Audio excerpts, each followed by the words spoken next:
সম্পাদ্য 5, আজকে আমরা করাবো অষ্টম শ্রেণীর সম্পাদ্য 5, পৃষ্ঠা নাম্বার 136। একটু আমরা প্রশ্নটা দেখি।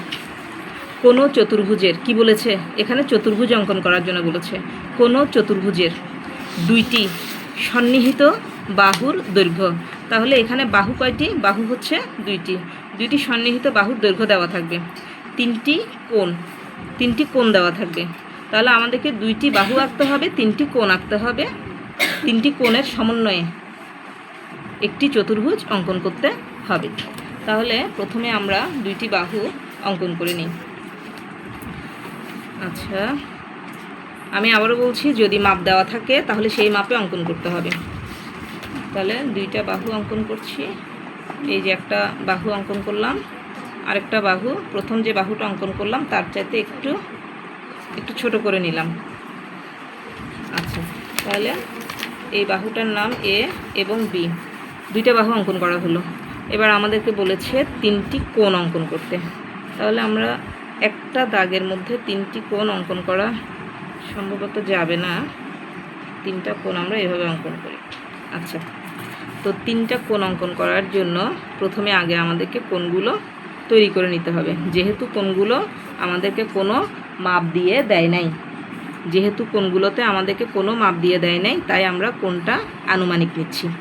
তবে কোণের কোনো মাপ দেওয়া থাকলে, তোমাদের যদি কোণের কোনো মাপ দেওয়া থাকে, অবশ্যই থাকবে, হয়তো 80 ডিগ্রি, 70 ডিগ্রি, 60 ডিগ্রি, 45 ডিগ্রি, এই টাইপের করে কোণের মাপ দেওয়া থাকবে। তাহলে যেভাবে কোণের মাপ দেওয়া থাকবে সেভাবে আমরা কোণের মাপটা অঙ্কন করব। আচ্ছা, তাহলে এখানে আমরা একটা মাপের অর্ডারটা একটু দিয়ে নিই। এটা আমরা যে কোনো মাপই দিচ্ছি, যেহেতু আমাদেরকে কোনো নির্দিষ্ট কোনো মাপ দিয়ে দেয় নাই, তাই আমরা কোণের মাপটা যে কোনো একটা মাপ নিচ্ছি। তাহলে আমাদের তিনটা কোণ তৈরি করা হলো। আমরা কোণের নাম দিচ্ছি এক্স, ওয়াই এবং জেড। এবার আমাদের চতুর্ভুজের অঙ্কনের মূল অঙ্কনটা শুরু হবে।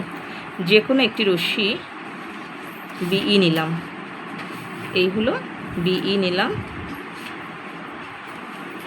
যে কোনো একটা রশ্মি নিলাম, সেটার নাম হলো বিই। আমরা তিনটা কোণ এঁকেছি, দুইটা বাহু এঁকেছি।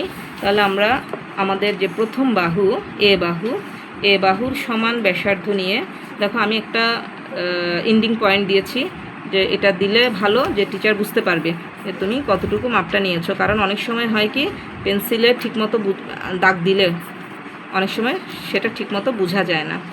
আচ্ছা, তাহলে আমরা কি করলাম, বিসি অংশ কেটে নিলাম। কার মাপে? এই যে বিসি অংশ কেটে নিলাম কার মাপে? এ এর মাপে। এ বলতে এ বাহুর মাপে। এখন আমরা কোণ এক্সের সমান করে আমাদের মূল কোণটা অঙ্কন করব। দেখো, কোণের মূল মাপ হচ্ছে এটা। এখানে একটা ছিদ্র দিব। কেন দিব? এই দুটো ছিদ্র দিলে হবে কি, আমাদের পেন্সিলটা এবং কাঁটাটা ছিদ্রের ভেতরে থাকবে। অনেক সময় দেখা যায় পেন্সিল কম্পাস একটু করে টান দেওয়ার পরে পেছনে একটু পিছিয়ে আসে, তখন কিন্তু আমাদের সম্পাদন নষ্ট হয়ে যায়, ভুল হয়ে যায়, মাপটা ভুল হয়ে যায়। সেজন্য আমরা যদি এই ছিদ্রটা দেই, তাহলে হবে কি, পেন্সিলটা ওই ছিদ্রের মধ্যে ঢুকে যাবে আর মাপটা সঠিকভাবে নিতে সুবিধা হবে।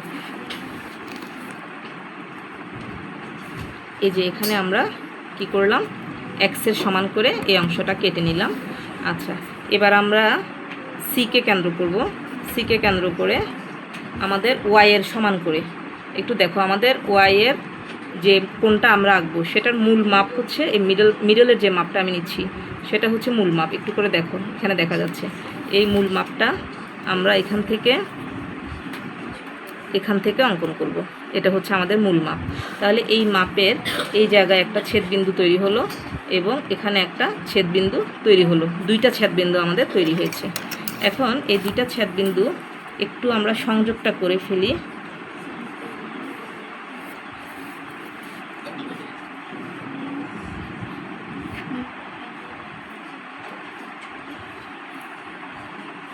সংযোগটা করলাম, একটু বড় হয়েছে, একটু সমান রাখলে দেখতে সুন্দর লাগে আর কি, সমান থাকলে দেখতে ভালো লাগে। এখান থেকে যেই ইয়াটা আঁকলাম, এটা এফ নাম দিলাম, এটা জি নাম দিলাম। অর্থাৎ আমার কোণটা তৈরি হলো যে সি বি এফ কোণ আর বি সি জি কোণ। এখানে আমাদের দুইটা কোণ তৈরি হলো। তারপরে আমাদের একটা বাহু তো এখানে নিয়ে ফেলেছি, একটা বাহুর কাজ শেষ। আরেকটা বাহু হচ্ছে আমাদের বি বাহু। তো বি বাহুটা আছে, আমরা বি বাহুর মাপ নিয়ে বি বাহুর মাপটা একটু নিব। আচ্ছা, বি বাহুর মাপটা এখান থেকে নিলাম, কাপ থেকে বিএফ থেকে।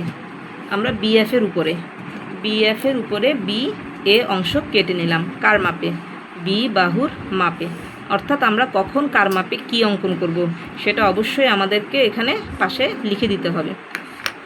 তাহলে এই কোণটা আমরা এক্সের মাপে নিয়েছিলাম, এই কোণটা ওয়াইয়ের মাপে নিয়েছিলাম, আর আমাদের একটা কোণ রয়ে গেছে, সেটা হচ্ছে ঝ্যাট। তাহলে কোণ ঝ্যাটের মাপটা অবশ্যই আমাদেরকে একে কেন্দ্র করে নিতে হবে। আমরা একে কেন্দ্র করে ঝ্যাটের মাপটা তৈরি করব। আমাদের মূল মাপটা হচ্ছে এই ভেতরের এই মাপটা, এটা হচ্ছে মূল মাপ। দুটো ছিদ্র করে নিলাম এবং দেখলাম যে নিশ্চিত হলাম যে আমাদের স্কেলটা কী করেছে, আমাদের কম্পাসটা এবং পেন্সিলটা ছিদ্র বরাবর মাপ বরাবর বসে গেছে। এটা নিশ্চিত হওয়ার পরে মাপটা নিয়ে এই যেখান থেকে অর্থাৎ যেই বেসের উপরে আমাদের ঝ্যাট কোণটা আমরা অঙ্কন করছিলাম, সেই ঝ্যাট কোণটা কী করব, অঙ্কন করে নিব। এখানে একটা ছিদ্র তৈরি হবে। তাহলে আমরা এটাকে একটু বড় করে নেই।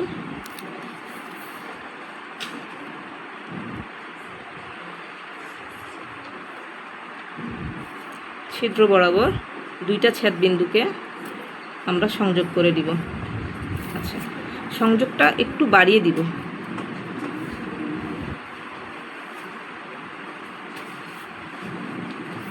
আচ্ছা, এই সংযোগটা এখান থেকে এই বিন্দু পর্যন্ত সংযোগটা অঙ্কন করলাম এবং সেটা এখানে গিয়ে ছেদ করলো এবং বাইরে এই রেখাটা একটু বাইরে গেল।